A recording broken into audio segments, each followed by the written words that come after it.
Bem-vindos a mais um episódio do Fut Talks, um espaço do pensar estratégico no futebol. Hoje, com uma edição super especial, principalmente porque acabamos de celebrar os 18 anos da Universidade do Futebol e temos a alegria de coroar esse novo ciclo, começando com um profissional, Lucas D'Andrea, hoje presidente da Inter de Limeira, mas que tem a sua carreira pautada em formação acadêmica, mais de 20 anos de experiência em grandes multinacionais, de farmacêutica automobilística, com uma ligação super importante no futebol, desde laços e traços familiares até um interesse genuíno por transformar essa indústria. Então, é com muita alegria, Lucas, que tem tudo a ver com o nosso momento, com a Universidade do Futebol. Você que nos segue vai estar vendo no YouTube, vai estar vendo no Spotify, e essa pessoa, esse profissional, que vai estar compartilhando um pouco a generosidade de dizer como é um profissional de mercado, hoje, e já no seu terceiro ano, presidente de um clube no interior de São Paulo. Lucas, conta pra gente um pouquinho, muito bem-vindo. Hello, Rafael, eu que agradeço pelo convite. É uma honra enorme estar participando do Fut Talks com vocês. Eu acompanho, eu vejo a profundidade das discussões que vocês têm nesse processo, nesse projeto. Então, é um prazer muito grande, é uma honra novamente, como eu disse, estar com vocês e poder compartilhar um pouquinho da experiência, um pouco da experiência do interior de São Paulo, da Inter de Limeira, uma equipe centenária do futebol paulista, que passou por bons momentos, maus momentos, e que nos últimos anos vem se reconstruindo para voltar a brilhar no cenário brasileiro, como fez na década de 80. E Lucas, dessa sua carreira, né, uma ligação sempre, um relacionamento sempre próximo com o futebol, como é que é um executivo, um CFO, né, que ficou muito tempo fora do Brasil, hoje estar à frente, trabalhando junto com profissionais, com seu CEO, com a sua equipe, com uma diretoria integrada? Faz um pouquinho desse paralelo entre o mundo corporativo e o mundo do futebol. É um processo muito interessante, né? Porque o futebol é uma indústria que movimenta muitos recursos, tanto financeiro como de pessoas, mas também é carente em alguns níveis de profissionalização. É uma indústria que tem algo específico que move com as emoções, o que é bem diferente de qualquer indústria, de qualquer segmento. Eu acho que esse é o grande diferencial da indústria não futebolística, vamos dizer assim, ou de esporte. E a gente está tentando trazer um pouco para o clube algumas ideias de gestão de empresas, seja multinacional, seja empresa de menor porte, para que a gente possa colher bons frutos fora de campo, que isso se torne a gerar retorno dentro do campo, né? A gente acredita muito que o sucesso dentro de campo não é só com o seu principal ator, que são os atletas, comissão técnica, mas também envolve muito o que acontece fora de campo. Eu acho que algo bem gerido fora do campo, com certeza ganha jogo, né? Com certeza a bola vai entrar, bate na trave, entrar, vai suar um pouquinho, mas ela vai entrar. Sem essa profissionalização, fazendo um paralelo de um pouco do que eu vivi quando eu era mais novo, como você disse, um pouco dos laços do passado tradicionais que eu tenho com o futebol. Meu avô foi presidente da Internacional na época da década de 80, meu avô era um industrial, e naquela época o futebol era feito de uma maneira totalmente diferente do que é hoje, né? Recursos financeiros, a maneira de se gerenciar, etc. E hoje você não consegue mais fazer um futebol de sucesso com essa linha de pensamento. Hoje você realmente precisa dar um salto considerável de como gerenciar essa indústria que não é simplesmente futebol. Eu enxergo o futebol ou qualquer outra indústria do esporte como entretenimento, né? E para você conseguir atingir isso, eu acho que a gente tem um caminho muito longo para ser executado, principalmente no Brasil. A gente olha outras indústrias do futebol fora do Brasil, a gente já vê uma certa sinergia ou similaridade entre gestão de multinacional e empresas com gestão no futebol. No Brasil, eu acho que nós estamos ainda começando esse processo, um pouco atrasado do meu ponto de vista, mas eu vejo bons passos para caminhar nessa direção. Você traz, Lucas, música, né? Lembra, você citou A Bola Não Entra Por Acaso, né? O Ferran Soriano, quando ele realmente traz e compara, né? Qual que é a diferença de um profissional do futebol e um profissional da indústria farmacêutica? Qual que é a diferença entre governança? Sim, tem as particularidades, mas você que foi de farmacêutica e automobilística, né? Guarda os desafios daquele setor. O futebol tem suas particularidades de paixões e milhões, mas você traz uma reflexão que eu acho de extrema importância, porque o que a gente tem visto, eu particularmente, tenho visto que venho do mundo corporativo e super interessada no desenvolvimento dessa indústria, é que as pessoas, às vezes, eu tenho a sensação que elas se escondem atrás de dizer que o futebol é único. E aqui tem exemplos, né? Não sei se você concorda, por exemplo, a gente vai fazer governança de uma empresa familiar na terceira geração. Tem desafios gigantes, né? Você concorda? Tem situações que a gente tem que falar o futebol, a gente não pode parar nessa unicidade dela. Tem algum exemplo que você tenha vivido no mundo corporativo que hoje você traz aí para a sua equipe? Eu gosto muito de uma frase que eu escutei esse ano. Esse ano a gente passou por um momento difícil durante o Paulistão.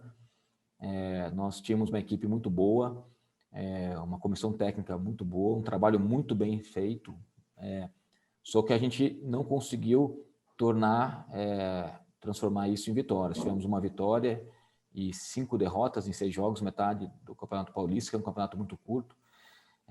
E nós mantivemos o propósito que nós acreditávamos, isso deu certo. E nessa conversa com alguns profissionais, eu escutei uma frase que eu gostei demais, que o futebol tem que ser cabeça fria e coração quente.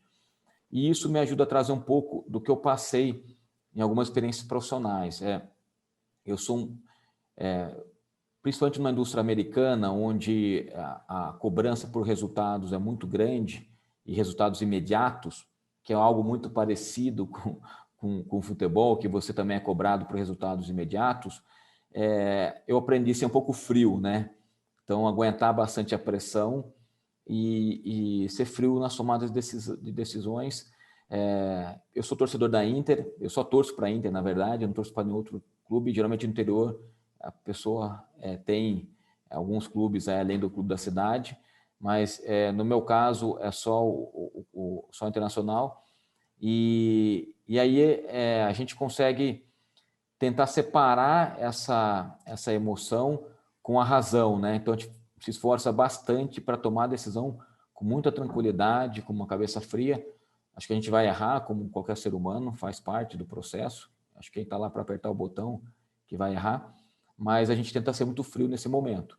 Então, essa sinergia, essa comparação do que a experiência que eu tive no mundo corporativo, a gente tenta colocar em prática. É muito mais difícil por torcer por algo, né? Mas eu acho que no momento que você está na gestão ali, você tem que ser frio e ter certeza que aquilo que você está fazendo é para a continuidade de uma instituição, seja ela uma associação ou uma empresa, uma SA limitada, seja o que for, a sua decisão vai interferir no caminho daquela instituição. Então, assim, a gente, tanto eu como a minha diretoria e os parceiros que nós temos, né, isso que é importante. As pessoas que estão conosco nessa empreitada, como eu digo, tem que ter essa ideia também de que, em alguns momentos, algumas decisões, nós teremos que controlar as emoções, pensar friamente e tomar a melhor decisão para a instituição. Então, a gente tentou buscar isso com a diretoria nossa e com o corpo administrativo que nós temos abaixo da gente também. Eu vou passar para o Rafa, mas, Rafa, não vou resistir. Esses dias a gente entrevistando um CEO, isso choca a comunidade, mas o CEO falava assim, realmente a torcida, né? São pessoas que têm essa paixão, mas para mim ser CEO de uma companhia de capital aberto também você está com a torcida o tempo inteiro, com uma cobrança diferente, mas é cada passo um cuidado, né? Cada passo um pensamento. Eu acho que a diferença da cobrança é que no futebol a cobrança é pública, ainda mais hoje em dia, que você tem as redes sociais, as pessoas acabam até digitando, perde um pouquinho a noção que ali é um ambiente público, né? Você está digitando e tem consequências.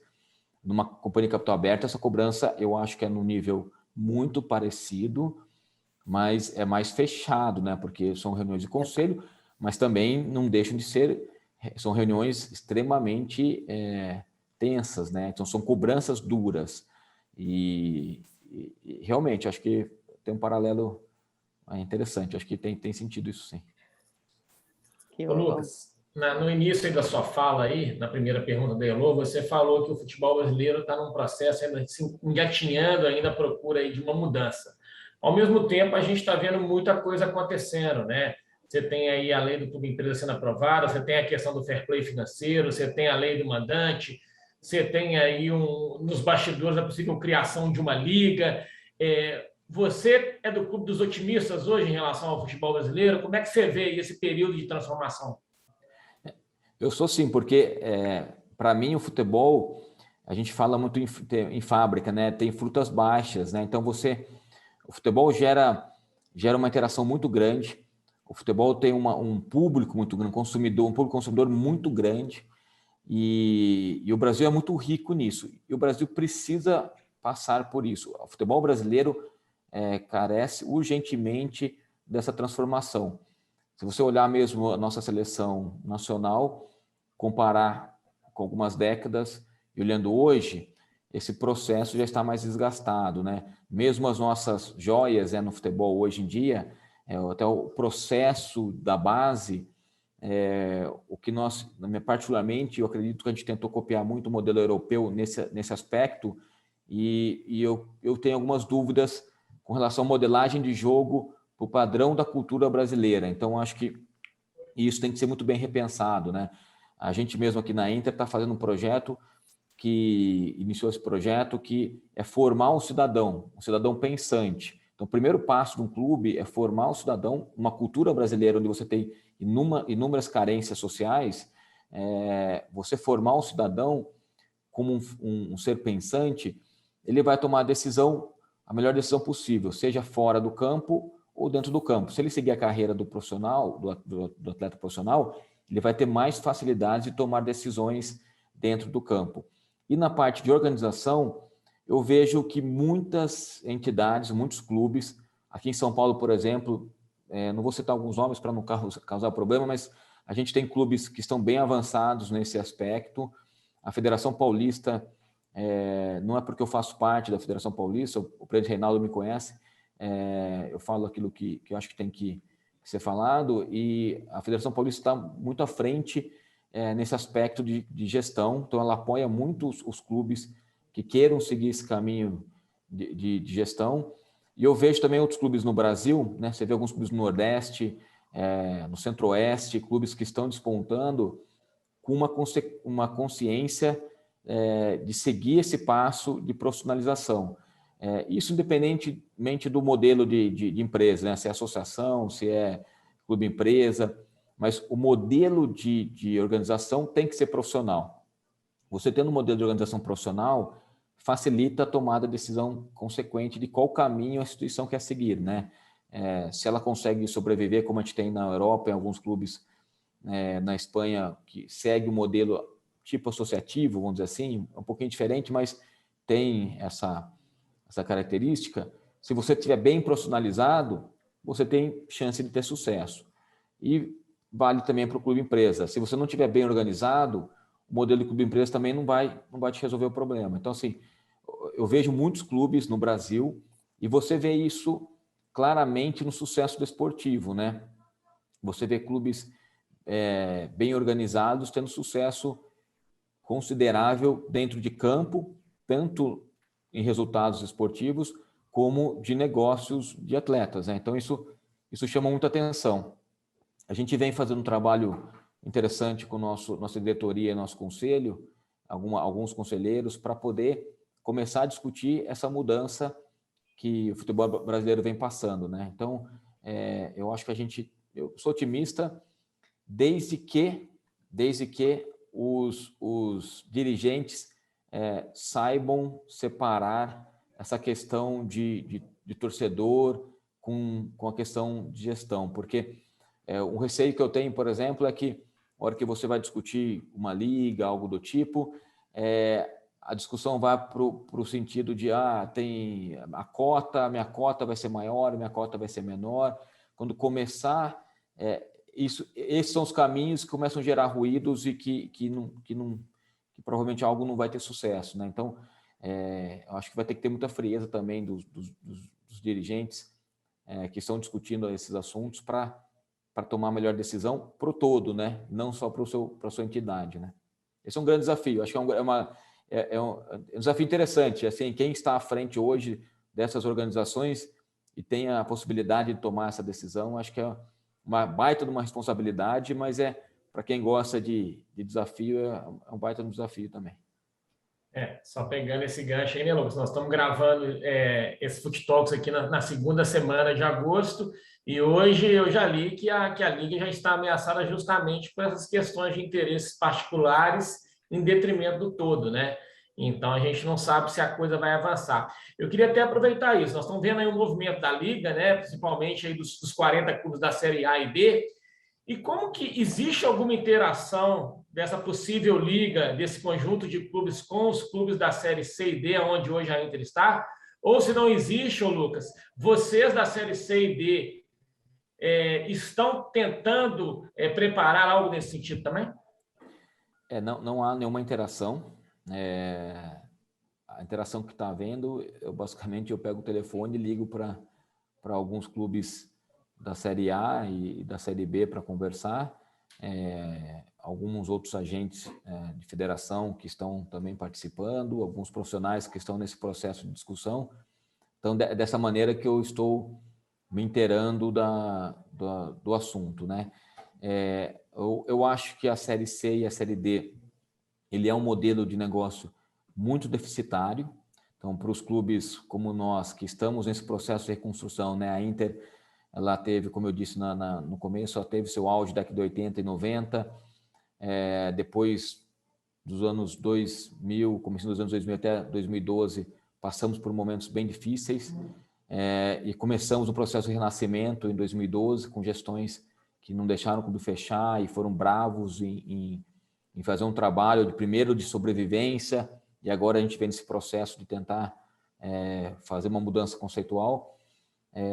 A Série D é um campeonato, e a C também, a C não muda muito, na verdade as duas são bem parecidas na questão de deficitário. A C fica até um pouco mais deficitária, porque aumenta o custo, é um custo ainda maior, e são divisões bem particulares, né? Nós tivemos clubes aí bem fortes na Série D que injetaram muito dinheiro e nunca conseguiram sair de uma Série D, né? Então, assim, são divisões bem difíceis de se jogar e deficitárias. E a gente é pouco envolvido, né? Até conselho técnico, por exemplo, não existe na Série D. Então, basicamente, você recebe uma comunicação da CBF, né, sobre a competição. Eu que vinha de um campeonato paulista que você tem um envolvimento muito grande junto com a federação, é algo novo, né? Então, e querendo ou não, o Brasil é um continente. É um continente. Eu tenho algumas críticas fortes com essa ideia de só criar um brasileiro. Quando a Inter foi campeã paulista, a Inter foi o primeiro time do interior a ser campeão paulista, o Paulistão era o campeonato mais importante do Brasil. Nem existia naquela época Libertadores, então nem se falava. Então, era um campeonato muito longo, muito difícil. E o estadual hoje, e os regionais, que possuem uma importância enorme, principalmente na sobrevivência e na sobrevivência de clubes menores e geração de novos potenciais atletas. Se a gente matar esses regionais, basicamente você acaba com muito fator de desenvolvimento econômico no futebol. O que você precisa é estruturar esses regionais para que sejam atrativos também. Assim, eu acho que o Campeonato Paulista é um campeonato muito atrativo, a Copa do Nordeste é um campeonato muito atrativo, Então, você tem modelos que é possível, sim, de serem atrativos. Só que você também tem que entender que você precisa estar no regional e no brasileiro também. Então, há uma necessidade de olhar um pouquinho melhor os clubes de menor porte, menor expressão, e também cobrar que eles possam estar mais bem gerenciáveis. Por quê? Porque não adianta também a federação, CBF, etc., ou Liga, fazer uma bela de uma competição e os clubes também no Brasil não estarem prontos ou não estarem nessa mesma sintonia. Então, acho que tem que caminhar próximo isso e vai ser um ganha-ganha para todo mundo, para o Brasil principalmente. Eu acho que é importante um olhar para o todo, né? Não só para alguma parte da pirâmide, né? Porque, na verdade, a pirâmide não é... A pirâmide é o topo só, ali está só um percentual, né? O restante está ali embaixo, na luta um pouquinho mais complicada. Como a Inter, que tem uma receita muito pequena, tem um passivo que a gente está gerenciando já há algum tempo e reduzindo, investindo em infraestrutura e tendo que pagar a conta do dia a dia. Então, assim, é uma luta bem difícil, mas que é importante para o futebol brasileiro, né? São dos clubes menores que saem bons profissionais, bons atletas, bons profissionais hoje até fora de campo, né? Não só na parte, não só atletas, mas como formação também de comissão técnica, de profissionais na área administrativa também no futebol. Então, acho que tem um mercado muito interessante que tem que ser olhado como um todo. Ok. Eu defendo, desculpa, eu defendo um pouco o meu peixe, né? Porque eu sou do interior, mas eu tento ser um pouco também, usar o bom senso, ser justo também nas análises. Acho que a gente não pode nem olhar nem para um lado nem para o outro, né? Tem que ver o que é bom para o modelo industrial do futebol brasileiro, né? Perfeito. Lu, nesse sentido que você falou, eu teria duas perguntas. A primeira, né, continuando falando dessa possibilidade de liga, do relacionamento, da sua forma de abordagem e dos talentos dos clubes do interior, principalmente, para serem clubes formadores também, né? Essa aproximação, essa união dos clubes, esse olhar mais amplo para o futebol brasileiro, você acha que a gente vai estar com espaço para voltar fortemente a falar de um Brasil formador e, mais do que tudo, não exportador de commodities? Você acha que tem uma jornada aí começando? Eu acho que, infelizmente, eu não sei, o futebol como qualquer outro negócio, o dinheiro, né, que dita um pouco a regra também, né? Então, você olha hoje o Brasil com câmbio mais favorável, você tem oportunidade de fazer negócio com fora do Brasil, é difícil você conseguir reter talentos, né?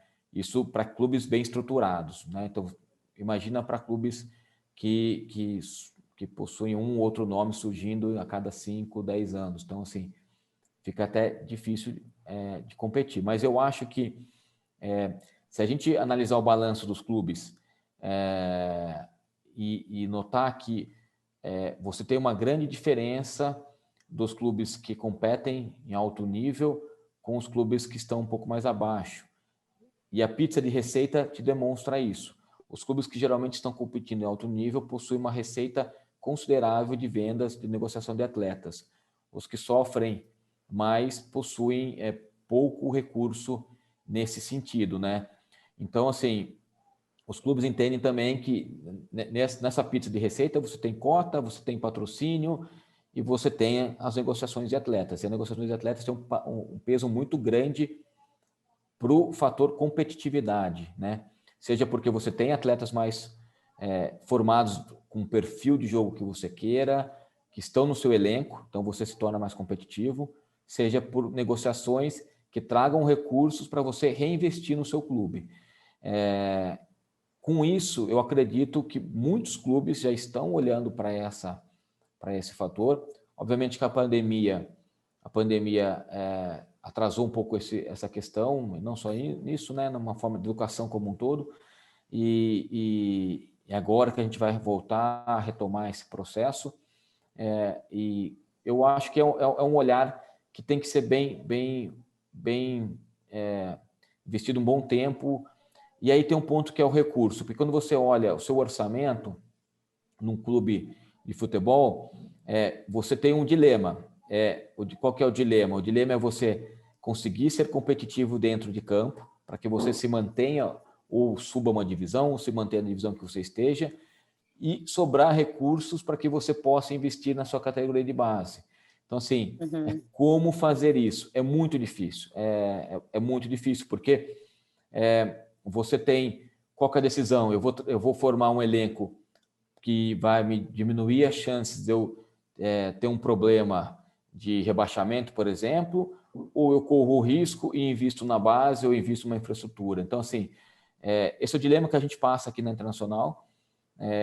Nós ficamos alguns anos, 12 anos, nas categorias, nas divisões inferiores do Campeonato Paulista.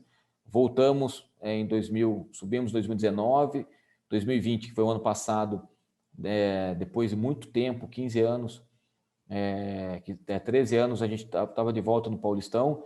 Tivemos que tomar essa decisão. Qual que é a decisão? A decisão é inchar a folha de pagamento, gerar novas dívidas, ou pagar em dia, pagar passivo, e garantir que pelo menos o próximo ano a Inter não vai ter dívidas novas, vai estar pagando a conta. Qual que é a decisão que a gente vai tomar? Nós preferimos tomar a decisão de gestão responsável, pés no chão. Corremos muitos riscos, numa negociação, por exemplo, de atleta, é muito mais difícil você negociar com bem menos dinheiro, tem seus competidores que entram contratando muito mais, com mais facilidade. E esse ano nós começamos a investir novamente na nossa base, né? Então nós fizemos um projeto sub-17, sub-20, com recursos próprios. A Inter passou quase 20 anos com a sua categoria de base terceirizada. Então a gente retomou esse processo. Então são dois processos. Um é esse, com dinheiro, a gente separou um pouquinho do nosso orçamento, um valor para poder investir nisso. Investimos muito em processo aqui na região, então em Limeira, na região, e tem um projeto também de convênio com a Unicamp, que a gente trabalha nesse processo de formação de indivíduo, que nós estamos também começando esse processo. Então, assim, é muito importante, mas tem esses desafios e também o tempo de retorno, né? O investimento na base não é para hoje, leva tempo. No nosso projeto é no mínimo 3 anos. Eu estive conversando com algumas pessoas, com alguns projetos muito interessantes que estão dando muito retorno, que tem um outro porém também, que hoje menino de 18 anos já tem que estar pronto, né? O comércio, né? Tanto para disputar alto nível pelo seu clube como para venda, 18 anos já é uma idade hoje até beirando um pouquinho já o que está excedendo. Então você tem que realmente começar lá de baixo para que esse profissional esteja preparado com 18 anos para já jogar em alto nível. Então é um desafio enorme, mas eu acho que tem que ser o caminho, porque sem isso fica difícil você separar melhor essa pizza e ter recursos novos para reinvestir no seu clube. Lucas, é música ouvir as coisas que você traz, e para quem te conhece a trajetória da Inter de Limeira, a gente vê pelos resultados, pelas pessoas, pelos profissionais que passam por aí, que vocês vêm pregando e implementando, acho que numa visão de longo prazo, numa estratégia bastante clara aí, e nas escolhas, né, como você bem disse. Agora, eu queria, já ficam avisando aqui, está na hora, eu falo, a gente não quer parar, mas para a nossa felicidade e para a visão da universidade, que é a transformação da sociedade, né, o futebol como veículo de transformação da sociedade através de um futebol ético, inclusivo e sustentável, as suas falas e a história, elas nos aproximam muito nesse sentido. Mas tem um elemento que eu queria revelar ou deixar ainda mais transparente para todos, que eu acho que é uma enorme qualidade, que é, além da sua competência, preparo histórico e você se interessar genuinamente por um clube como presidente, a gente tem encontrado figuras incríveis, mas a particularidade de como você lidera a sua equipe, como que um presidente, né, aí estatutário está tão próximo da gestão e faz questão de ser aí um maestro de orquestra. Isso ainda é bastante raro. Revela para os nossos telespectadores, para quem nos escuta, como é que é de verdade esse dia a dia de um presidente que se engaja de verdade para desenvolver uma equipe e levar o clube para esse sonho maior?